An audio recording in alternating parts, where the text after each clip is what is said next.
The first time I realized my ex-husband was capable of murder was not when my brakes failed on that coastal cliff road, but a week later, when the private investigator I'd hired slid a grainy photograph across the table. It wasn't of Mark, my 31-year-old ambition-poisoned ex, but of a man I'd never seen before. A ghost with cold eyes and a scar tracing his jawline.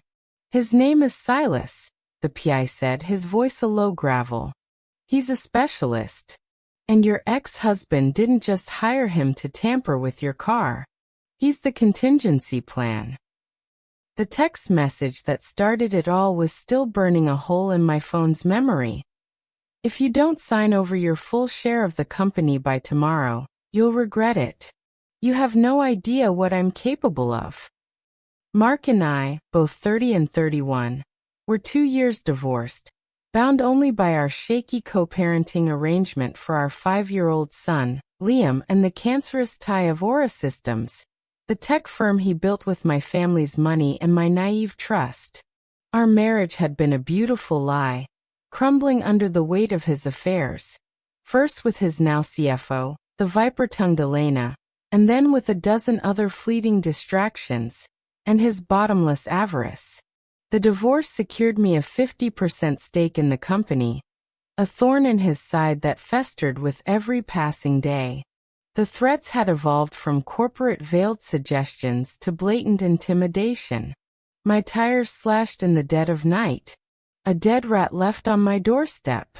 Anonymous, breathing calls that would come at 3 a.m. I installed a security system, my nerves fraying into a constant, humming alertness. My lawyer was sympathetic, but impotent without proof. "He's boxing you in," he'd warned, and I felt the walls getting closer every day. The accident on the cliffside road was the moment the boxing turned into a culling. The terrifying lurch as the brake pedal met the floorboard, the sickening screech of metal against the flimsy guardrail, the sheer, heart-stopping drop into the churning ocean just beyond my windshield. I lived it in a horrifying, slow-motion nightmare, pulling a sobbing Liam from his car seat, his small body trembling against mine. I knew it was no accident. It was an execution attempt, and my son had been collateral damage. Shaken and bandaged, I hired Michael, the private investigator. He was a former cop, built like a linebacker with a calm, analytical demeanor that was a balm to my panic. Within days he had the connection, Mark, Elena, and a series of large, untraceable wire transfers to an offshore shell company linked to Silas. "He's not just an enforcer," Michael explained, pointing to the photo. "He's a cleaner. He doesn't just create problems, he makes them disappear. Permanently." The car was phase 1. They're getting desperate. The depth of their financial ruin was staggering. Aura Systems, the gleaming edifice of Mark's ego, was a hollowed-out corpse. He and Elena had been embezzling for years, funneling millions into personal accounts, leaving the company teetering on the brink of a very public, very criminal collapse. My 50% stake was the final lock on the vault. If I were dead, my shares would pass to Liam. As Liam's sole surviving parent and legal guardian, Mark would gain absolute control, allowing him to sell off the remaining assets, declare bankruptcy, and vanish with Elena and their stolen fortune, leaving the investors and the law holding an empty bag. The night after Michael showed me Silas's photo, I found a single, dead black rose tucked into the strap of Liam's backpack when he came home from preschool. The message was clear. Nowhere was safe. Not even my child. The fear curdled into a cold, hardened resolve. I would not be a victim waiting for the next accident. I would become the hunter. My plan was audacious and terrifying. I would go on the offensive. I called Mark, my voice a carefully controlled monotone. "The accident, it scared me," I lied. "I'm ready to talk. About the shares. But not with Elena there. Just you. Tomorrow. Your office." I wore a wire, a tiny cold disc taped to my skin that felt like a target. Michael and his contact in the financial crimes unit were parked in a van down the street, listening to every word. Walking into Aura Systems felt like walking into a lion's den.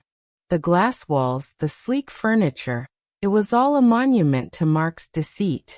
He was smug, victorious. I knew you'd see reason eventually. I didn't sit. I know about Silas, Mark. The smugness evaporated. A flicker of something dangerous, fear, crossed his face. I don't know what you're talking about. I know you hired him. After the car failed. I know he's your backup plan. I leaned on his desk, my voice dropping to a whisper.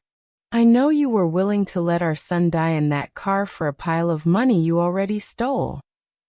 That was the trigger. His composure shattered.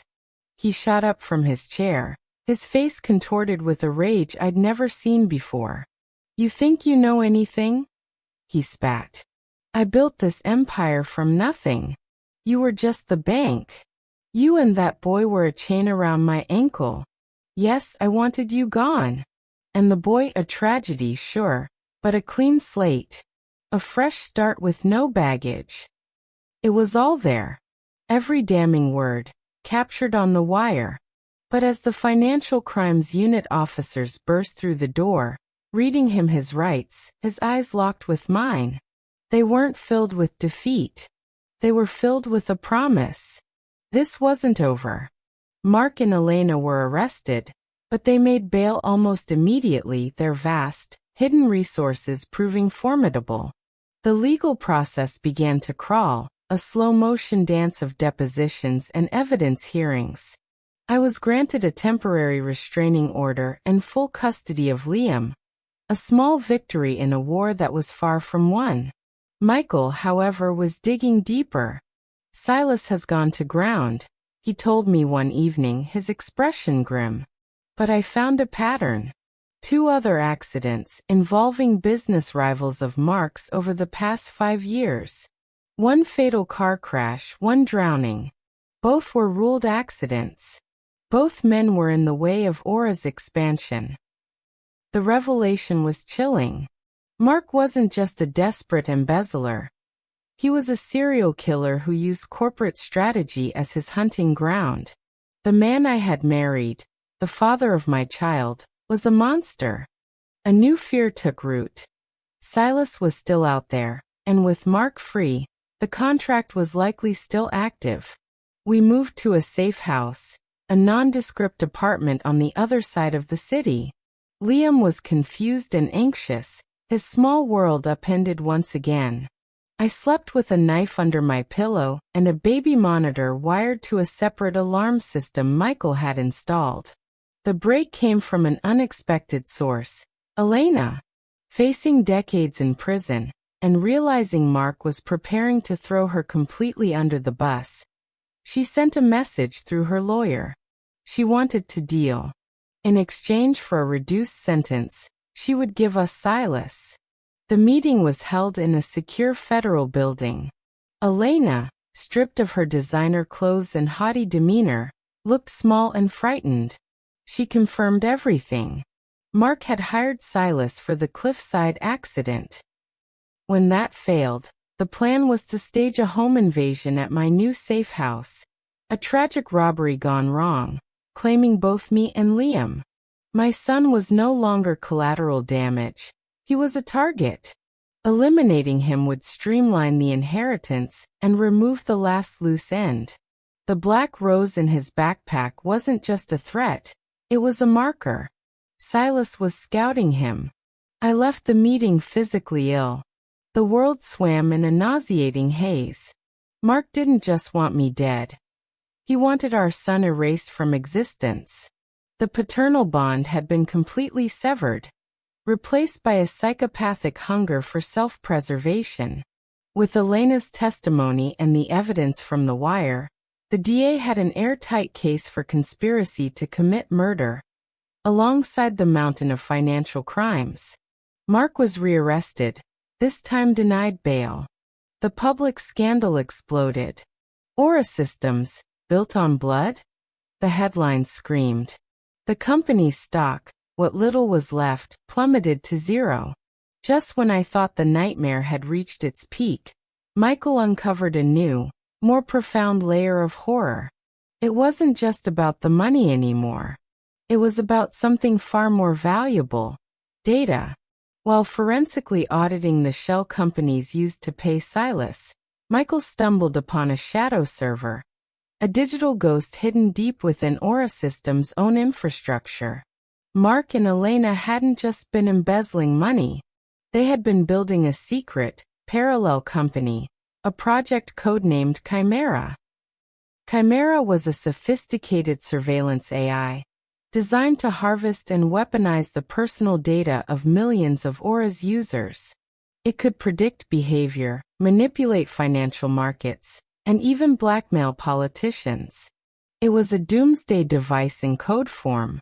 And I, as a 50% shareholder, was the only person who could legally block its sale to a shadowy, multinational consortium known only as the Praetorian Group. This wasn't just a fortune. It was a key to global influence. My death was now a matter of international intrigue.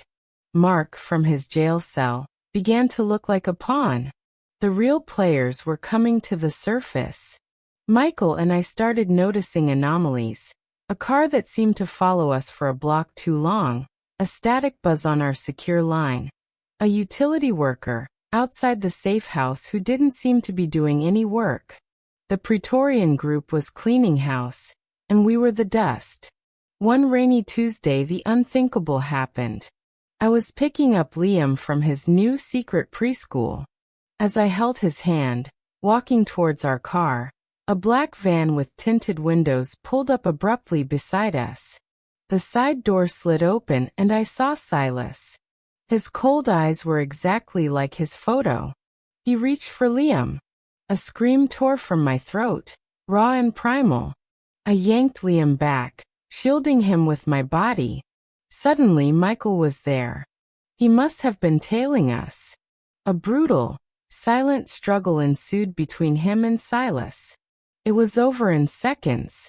Michael, with his police training, disarmed the man and had him pinned to the wet pavement before the van screeched away, abandoning its operative. The police arrived, and Silas was finally in custody. He had a Praetorian-linked bank account and a new, much larger contract on his phone.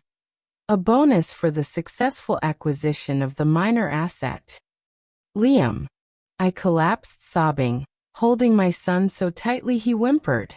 We had been seconds away from losing everything. The attempted kidnapping of Liam was the catalyst that changed everything.